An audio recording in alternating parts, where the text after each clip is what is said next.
Jadi baik, kami dari kelompok 2 akan mempresentasikan hasil kerja kelompok kami. Yang pertama, perkenalkan, nama saya Hendrawan Reina Zurubeli, NIM 19190015. Perkenalkan, nama saya Desi Marin Ratu Kaho, NIM 19190001. Perkenalkan, nama saya Erlen Amanda Rosita Watituka, NIM 1919002. Perkenalkan, nama saya Pritimitus Wijaya, NIM 19190024. Shalom, perkenalkan, nama saya Destiny Saingo, NIM 19190034. Oke, jadi baik. Yang pertama saya akan menjelaskan tentang risiko dan tingkat pengembalian. Dalam risiko dan tingkat pengembalian itu ada konsep dasar yang namanya risk dan return.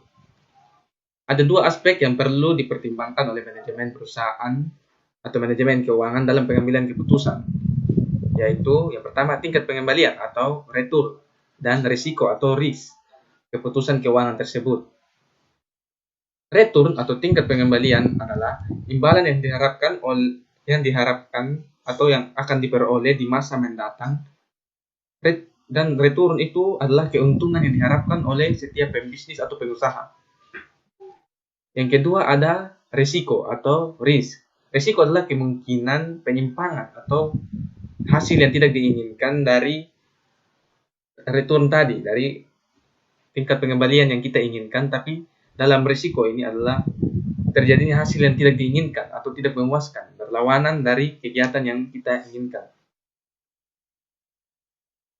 Hubungan risiko dengan return yang diharapkan adalah, yaitu merupakan hubungan yang bersifat searah dan linear, yang artinya semakin besar risiko suatu aset, maka semakin besar pula return yang diharapkan atas aset tersebut, dan sebaliknya. Yang berikut ada risiko aset. Risiko aset dapat dilihat dengan dua cara. Yang pertama, dalam basis berdiri sendiri atau on a standalone basis atau risiko tunggal. Yang kedua ada konteks portofolio atau in a portfolio konteks atau risiko aset dalam suatu portofolio. Dalam on a standalone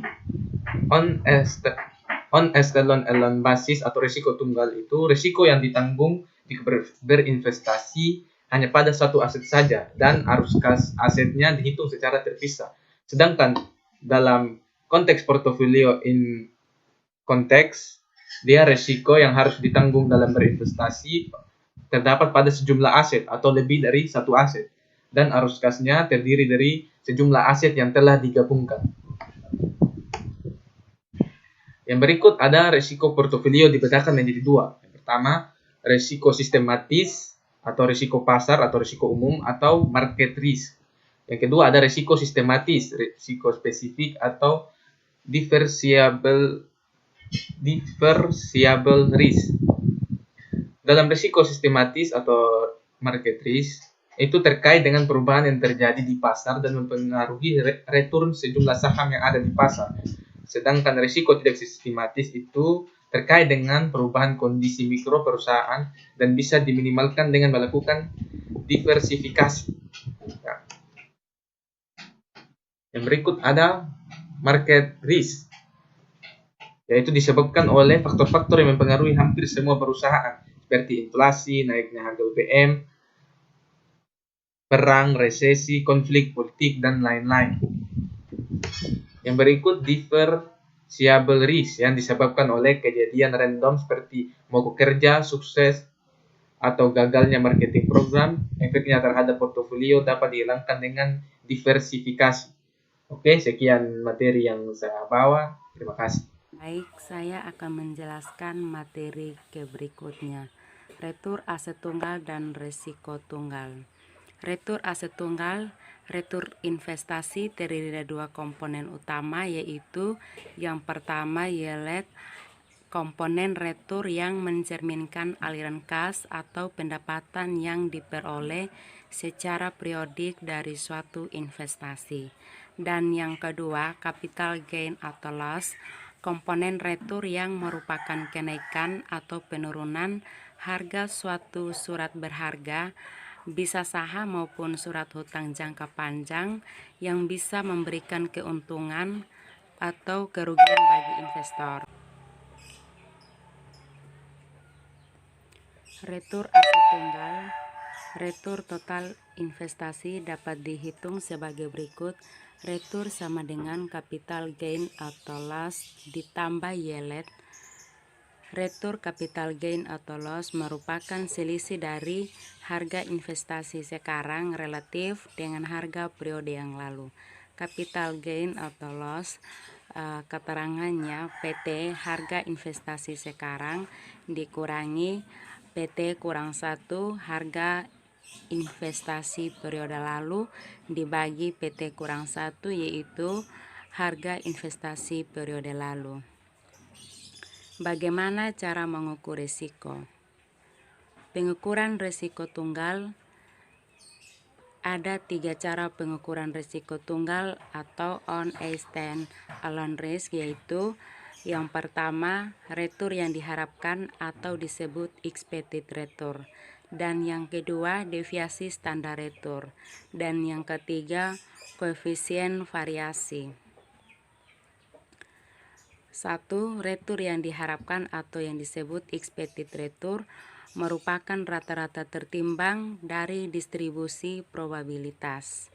N sama dengan jumlah kemungkinan hasil, R tingkat keuntungan yang diharapkan atau disebut expected return, atau R rata-rata tertimbang kemungkinan hasil, RI tingkat keuntungan pada kondisi I atau kemungkinan hasil KI dikali PI probabilitas kondisi terjadi I probabilitas hasil KI. Distribusi probabilitas suatu daftar semua kemungkinan nilai beserta masing-masing probabilitas terjadinya. Semakin rapat distribusi probabilitas, maka semakin besar kemungkinan nilai retur yang sebenarnya sama dengan nilai retur yang diharapkan. Oleh karena itu, semakin rapat distribusi probabilitas, maka semakin kecil pula risiko suatu aset. Distribusi probabilitas untuk Martin Product dan US Water ini adalah data dari probabilitas dan tingkat pengembalian saham dari Martin Product dan US Water. Dengan menggunakan data dari Martin Product, kita dapat menghitung tingkat pengembalian yang diharapkan oleh Martin Product dengan rumus expect return sama dengan P1 kali R1 tambah P2 kali R2 tambah P3 kali R3. P adalah probabilitas terjadinya permintaan dan R adalah tingkat pengembalian saham jika permintaan ini terjadi. Sekarang kita menggunakan data dari Martin Product, jadi R1-nya adalah 100%, R2-nya adalah 15%, dan R3-nya adalah 70 minus 70%. P1-nya adalah 0,3, P2-nya adalah 0,4, dan P3-nya adalah 0,3.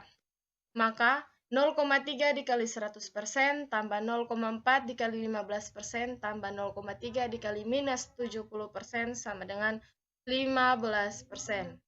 Jadi, tingkat pengembalian yang diharapkan oleh Martin Product adalah 15%. Begitu juga dengan US Water, hanya saja pada tingkat pengembalian saham atau R-nya, kita lihat pada data dari US Water, yaitu R1 20%, R2 15%, R3 10%, probabilitasnya masih sama.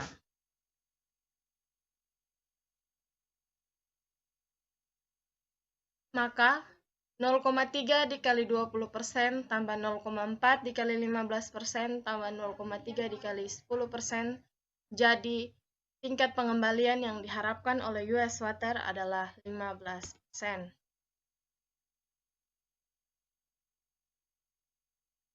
Untuk expect return dari stock found dan bond found.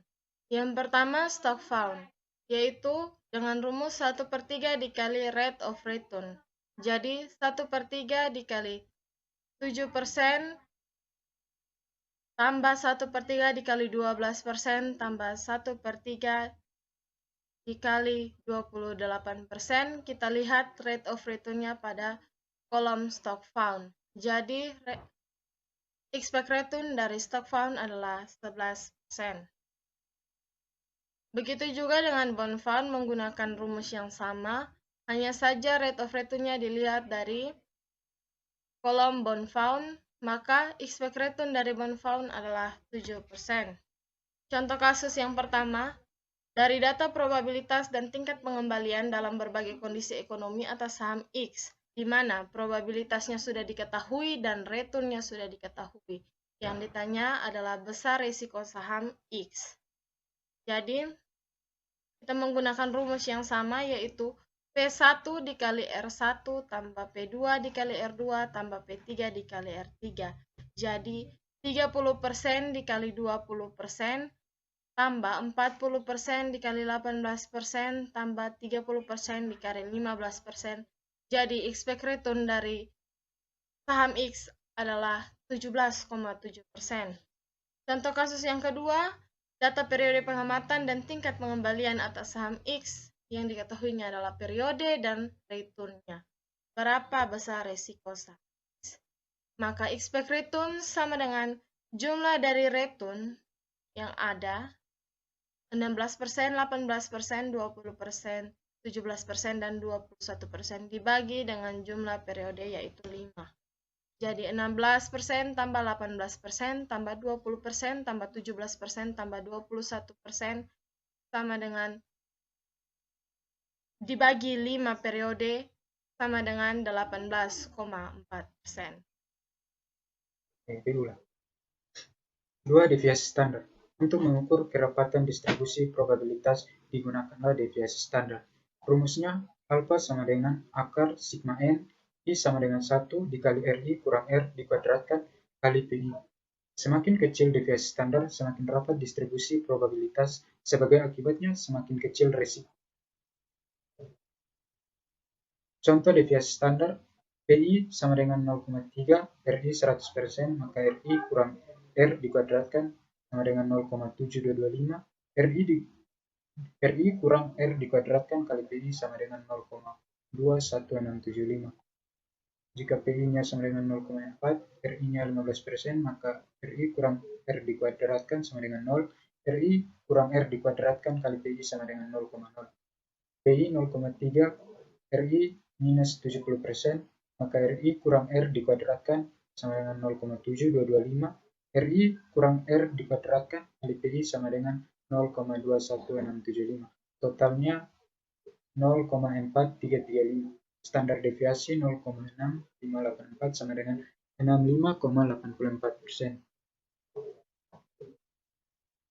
3. Koefisien variasi.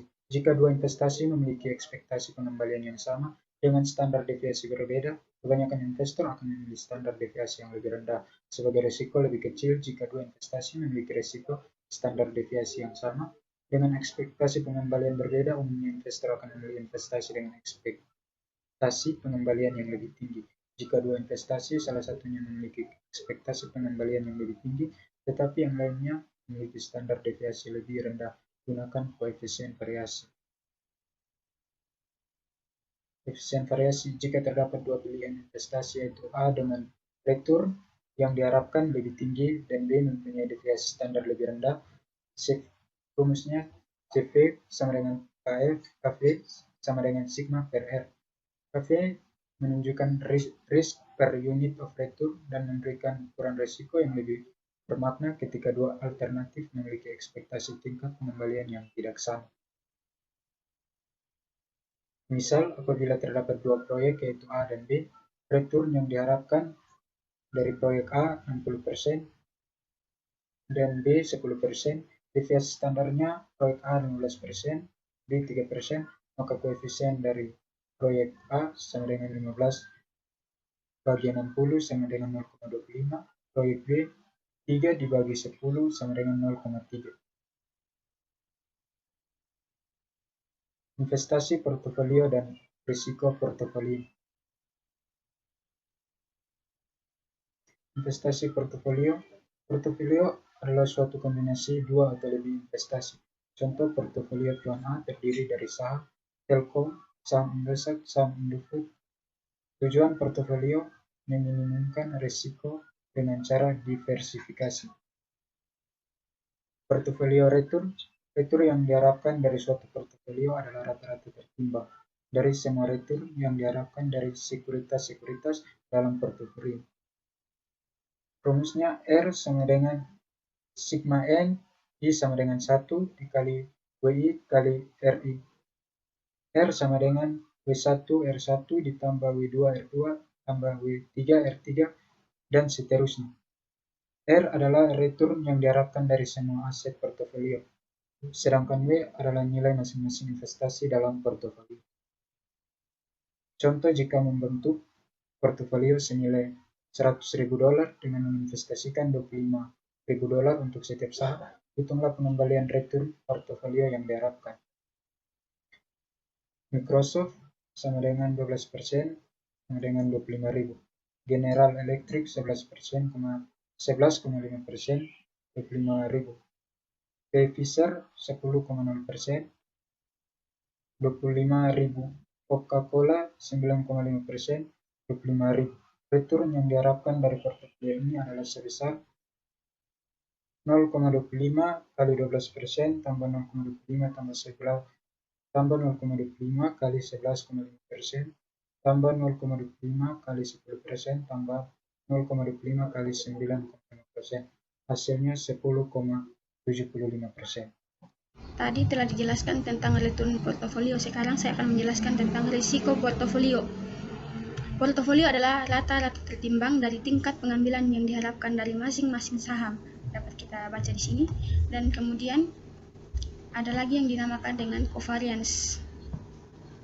Dalam konteks manajemen portofolio, covariance itu dia menunjukkan sejauh mana keuntungan dari dua sekuritas yang mempunyai kecenderungan bergerak bersama-sama. Di sini ada koefisiennya. Jika koefisiennya itu 1, berarti korelasinya itu positif sempurna.